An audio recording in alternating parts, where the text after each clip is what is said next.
Nigeria down.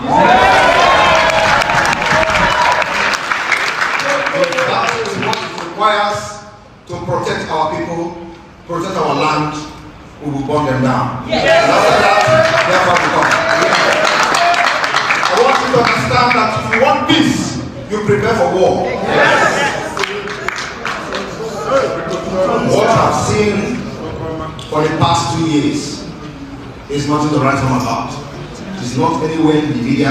Our people are being butchered, head chopped off by the people who are supposed to be protecting those people. The people they call governors in the southeast part of Biafra has become the Jews. During the days of a Biafran man, Charles Soludo, when he was a CBN governor, the market was taking in $200 billion daily, and the Nigerian market was not shaking. They were consuming $200 billion daily,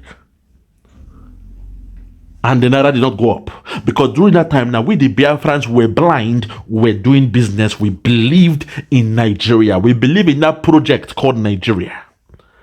This was in 1999, when Obasanjo was made the president. We believed in democracy. Say, okay, civil rule has come in, goodbye to military rule, and the Biafrans were doing business, were waxing strong. Charles Soludo was the governor, the CBN governor, and even 200 billion was in circulation. $200 billion was in circulation. And even with that amount, the Naira was still stabilized. That's what this man is saying. He is now giving you the secrets. He is now prophesying. Those things they say in their bedroom, he's saying it now. Those things they will not tell you in the public, he's saying it now. Those things they will not tell you in your face as a Biafran, he's saying it now. Because they know that it was if only the Biafrans were running that country, by now Nigeria would have been the China of the world. They know this. But because they hate us as a people, they say no. We don't want to be with them as a people. We only want their oil. So, because we want the oil, we shall, subjugate them. We go press their neck. We go punish the Biafrans. We will take the oil money. We go take loan. We will not develop the land of Biafra. The presence of the federal government will not be felt in Biafra land. There's something they call fiscal policy and monetary policy. Fiscal means when they build things just to spend some money. It's okay, let us build a railway from Nigeria to Niger Republic. Let us build a railway, Abuja to Kaduna. You see the one in Lagos. All those things is happening. But in the land of Biafra, you still have your red soil, red dust everywhere. No presence of federal government in Biafra land for so many years. Despite what is running the economy is the oil gotten from the land of Biafra. Look at the land of Ogoni, my people. Look at the land of Ogoni. Those who claim to be Niger Delta, they are fighting for NDDC. The money, the crumbs, the peanuts that the federal government of that zoo give to NDDC. The owner of the oil, they have forgotten about the oil. They are looking for peanuts on NDDC, the money, and then they fight themselves. He is the chairman. She is not the chairman. He is the chairman. He is not the chairman of NDDC. This is what they are fighting for. You are the owner of the oil. You have left the oil for the cabal, and you are fighting about NDDC. You are fighting about protecting the pipeline. The pipeline, when they carry your oil, you say, forget the oil, but fight for the contract to protect the pipeline.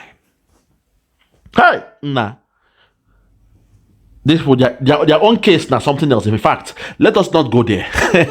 That one now, something else is happening. That's the one they call slave, obey your master. That one is a different story. Let's continue. Let's just continue. There was so much liquidity in the market then, maybe. Okay. The market was very liquid. Okay.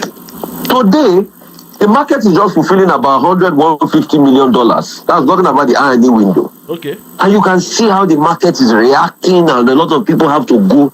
Even the R&D window has moved from the initial value of the valuation over 600-700. Okay. Now it's over 800. Even the R&D window is going to 900. It closed at 840 something yesterday. Okay. So it shows that the problem is just the problem of liquidity. It had no bearing on the 43 items that were to not go to the highway with the 43 item ban. And so another argument I'm sure the senators would like to make today is the fact that why are we somersaulting policy? Because we all remember one of the things that put us on this path to inflation was the border closure because of rice, so that we're able to support local production. Okay. Yeah. But today we've not been able to get our hearts up and running. There's still, although government will tell you as our custom papers we are not importing, but there's still a lot of importing. Smuggling has now increased. Okay. It has. People are smuggling in foreign rice. Okay. Yes, there's a market for local rice, but people are smuggling in foreign rice. But you see, for you to be able to grow an economy, it's based on market force of demand and supply. Now I remember back in the days, we used to have different variation of rice in the market. If my memory serves me, I remember 1 cup of rice. 1 cup of, we used to call it a rosso then, local rice, because we used to call it pakuta, opakuta, because there used to be a lot of stones in it. It wasn't properly cleaned then. 1 cup of rice then was 7 naira. It is the foreign rice that you buy 10 naira. But for some weird reason, a lot of people used to enjoy the local rice then because it was sweeter in the mouth. They used to call it a rosso. So what the government should have done is, yes, it has put money in anchor borrower scheme to be able to boost local farmers. What should have done is continuously make it attractive in the market, create a market base for it, rather than all of these draconian measures of border closure that brought about the base problem of inflation that we have today. So I'm sure those are the arguments the Senate would like to have today. And I'm sure the answer the CBN governor will probably give is along the lines of what I've said. That is due to the liquidity crisis. It's not supposed to be a bad thing when you say, okay, everybody should go to the IRD window and source the dollar. But the problem is, where's the dollar in the liquidity in the IRD window? And that's what is even now blowing back and increasing. So I'm going to... So Rufai, it's okay, I beg. Mr. Rice. You just said it now, say. The main thing is the liquidity. Liquidity means, say, that raw cash, the liquid dollars, the greenback. They call the dollar the greenback. Liquidity, the excess amount, the flow of the dollars is gone. Economic sanction. The Biafran economic sanction in Nigeria is working. My people, I go round up here because Rufai was just preaching, talking about rice. Rufai, you don't forget to say, now we they do business, so. For that, you're Nigeria. Now we they do business, so. And there is a reason why we Biafrans, any country when we go, we they succeed. Because we are business people by nature. Just like the Jews, everywhere they go, they succeed. They are doing well. Because God bless their hand. Akanchawa, umuaka, children with handwork. You see them?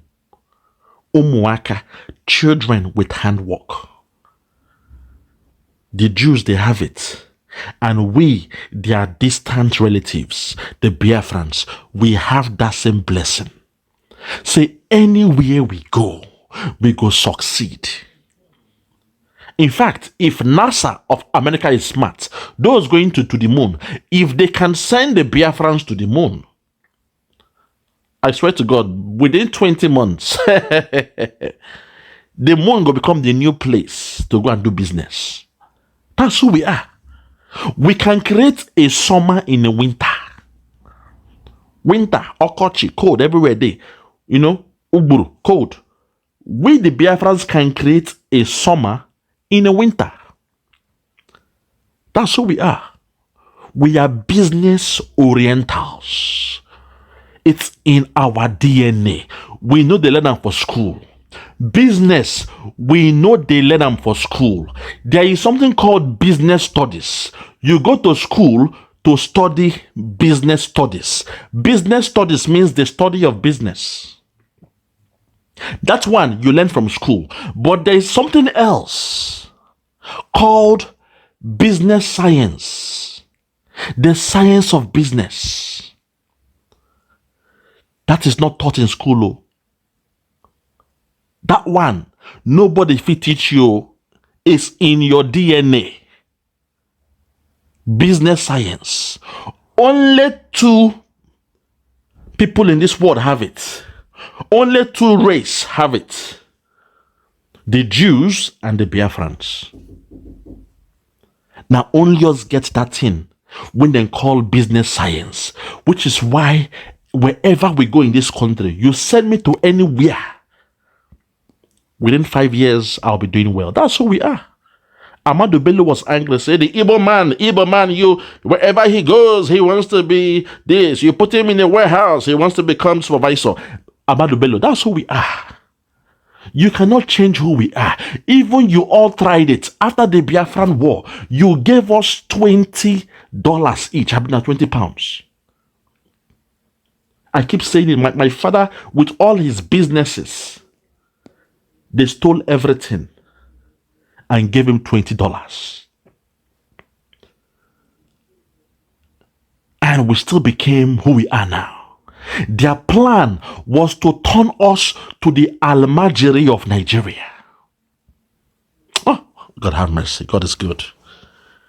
And those who planned it, their own people now are called Almajiri. You think about it. You are a millionaire. After war, they took all your millions and they gave you $20. Damn if you do, damn if you don't. They don't care how much you have in your bank. They are giving you $20 so that you will become the slave of Nigeria. So that you will look like the conquered people of Nigeria.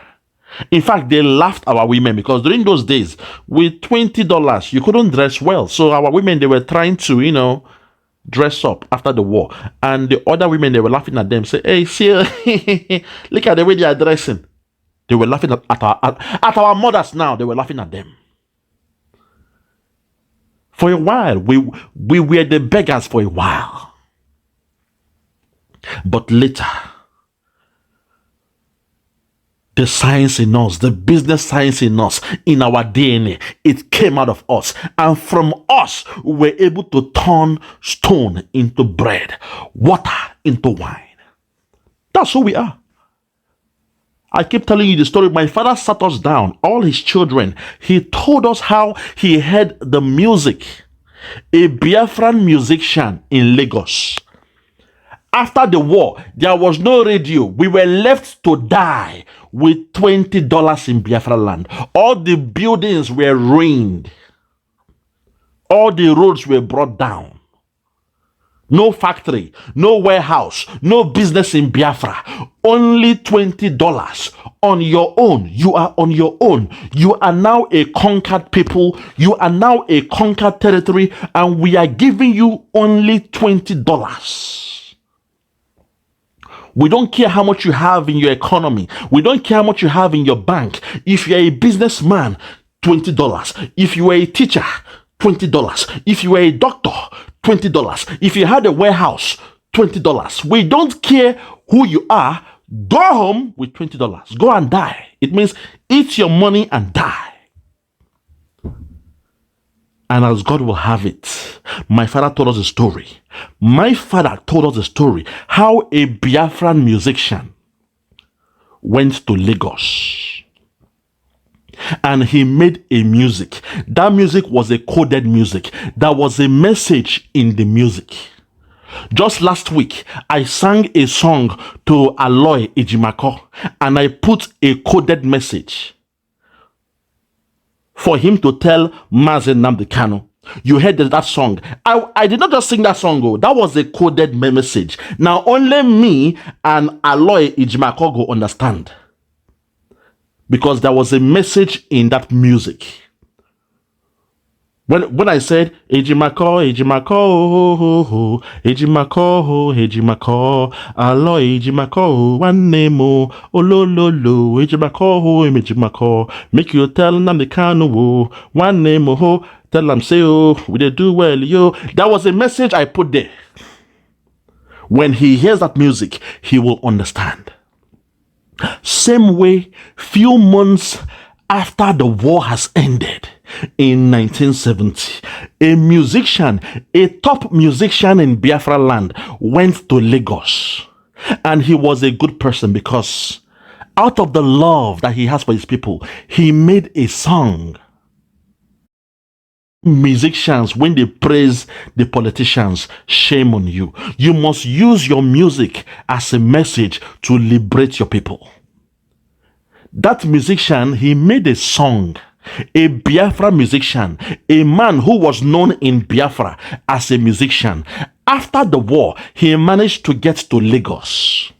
And when he got to Lagos, there was a community of Biafrans in Lagos who were doing business. The community was growing bigger and bigger. They go to Cotonou, Benin Republic. They were doing business, bringing it in. They go to Sapele, they bring the business, they come back in. The business was now booming in Lagos. Now, for the love this musician has for his people in Biafra land, because most of us were stuck after the war. People were confused. They were all confused. What else can we do? The economy, the land is ruined. There is bombs everywhere, bullet holes everywhere. Buildings have been brought down. What do we do? But the musician can't sing a song. And in that song, he put a coded message in that song. Everybody listen to this song, because this is what my father told me, and I believed him, because every day, from childhood, he was telling the story until we became men. And the musician said, while he went to Lagos, he made a song, and the song was coded message to our people still in the land of Biafra with only $20.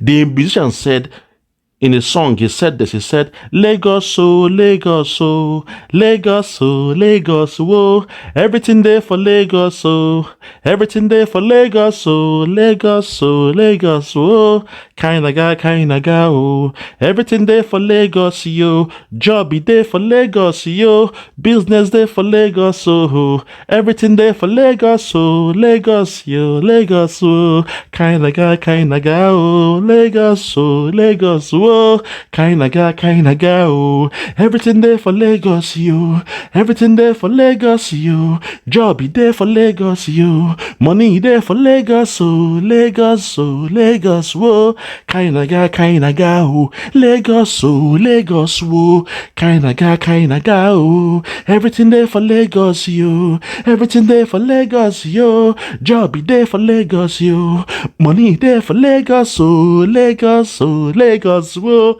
kinda, oh. This was a message from a musician. And my father was tuning his radio during those days. When they tuned the radio, they can't hear this their favorites. He was a superstar in Biafra land, that musician.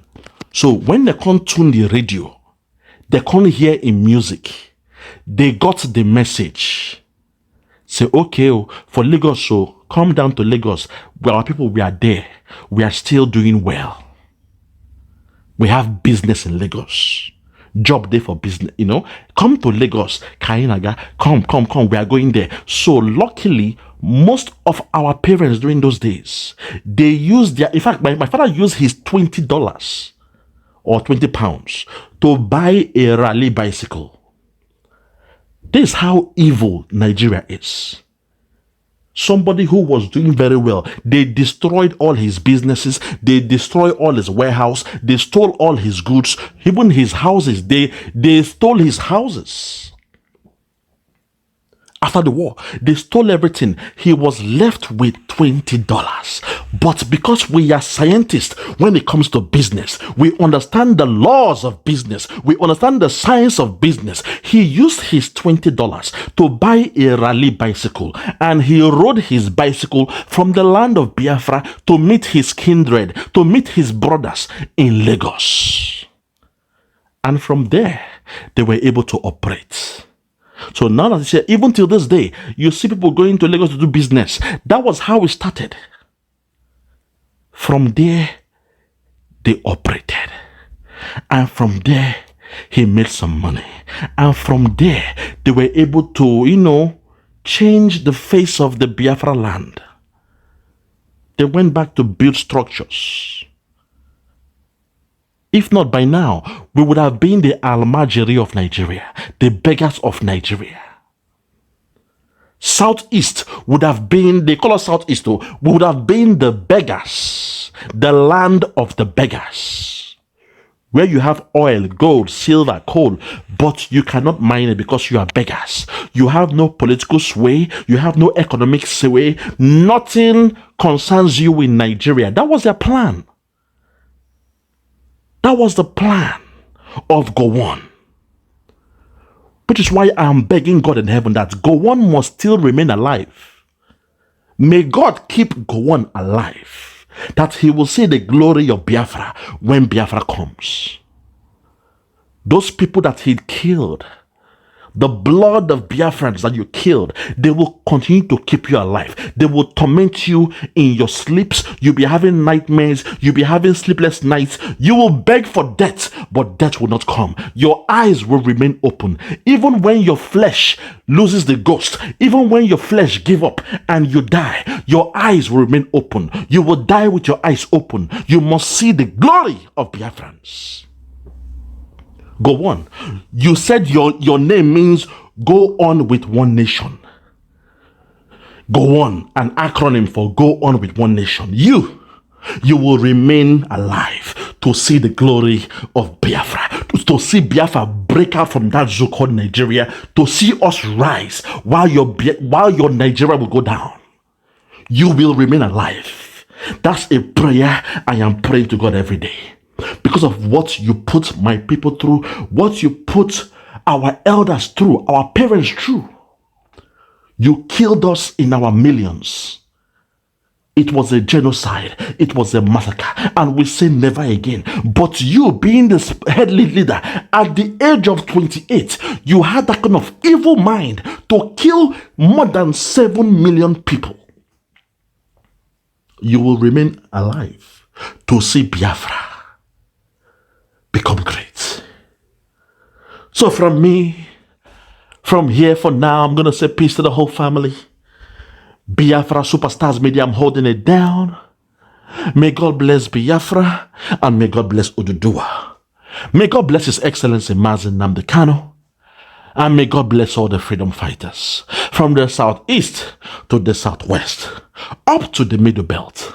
And our Hausa brothers, if you're ready for your freedom, if you're ready for your liberation, if you are ready to regain the land that was stolen from you, then I say may God bless you too.